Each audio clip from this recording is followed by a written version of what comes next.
So many successful leaders eventually hit a wall. It's like the very armor that protected them on their way up suddenly becomes a cage, and it just stops their growth cold. So in this explainer, we're going to break down exactly why this happens and how vulnerability, well, that's the only key to breaking free.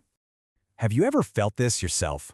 I mean, you've climbed a ladder, you've won the battles, but then all of a sudden, you just feel stuck. Your growth is totally plateaued.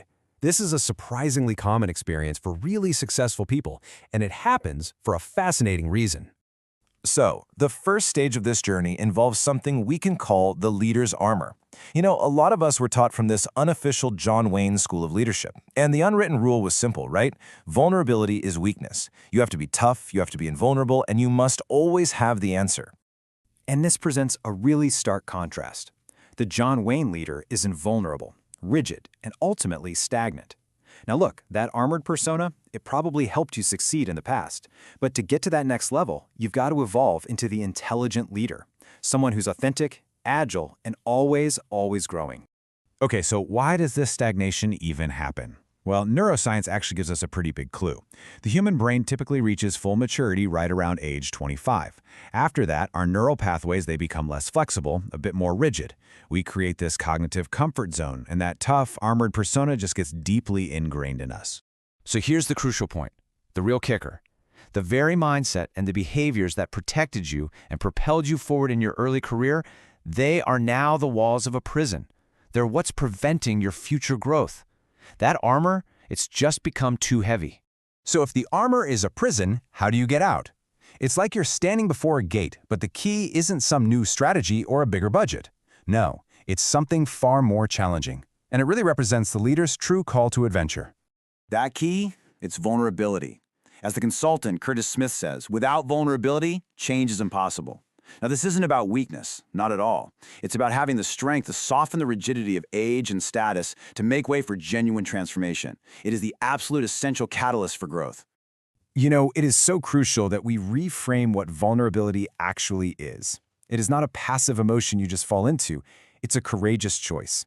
It is the active decision to open that door and allow new information and new ways of being to come inside. So, how do you actually practice this? How do you begin to soften that armor? You do it by activating a rare but incredibly powerful internal tool, the helper trait. And this isn't about transactional favors. This is genuine empathy and a real focus on others, practiced without any expectation of getting something back. And just how rare is it? I mean, get this. A massive study of 10,000 leaders found the helper trait was consistently their weakest and least common characteristic. But here's the secret. When a leader intentionally decides to develop it, it has this exponential impact on all their other abilities. It's a total game changer.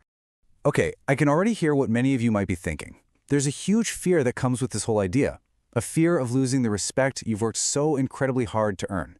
So let's just tackle that head on. This is the internal monologue, isn't it? If I take off the armor, if I admit I was wrong or that I don't know something, my team is going to see me as weak and I'll lose all my credibility. This is the core objection that we absolutely have to dismantle. Let's look at a real-world example. Chris Kanakaratne, the CEO of Virtusa, a major IT services company.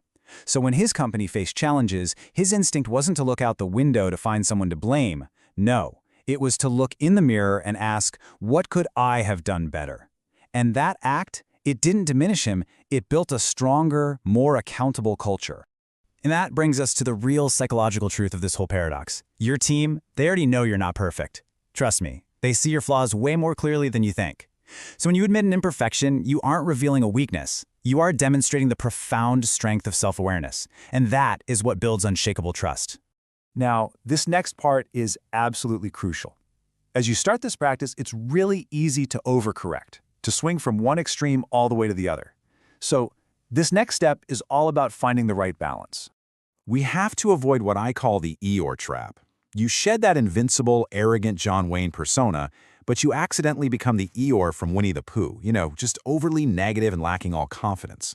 The goal is that sweet spot right in the middle, pairing the humility to admit fault with the core confidence you need to lead. It's really all about not throwing the baby out with the bathwater. Your confidence, that's the baby. It's essential. It's valuable. The arrogance is the bathwater. The whole goal is to discard the arrogance while holding on tight to that core belief in yourself and your team and then just infusing it with a humility that makes you approachable and real.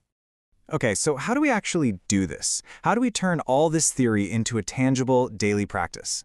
We're going to move from the what and the why to the how.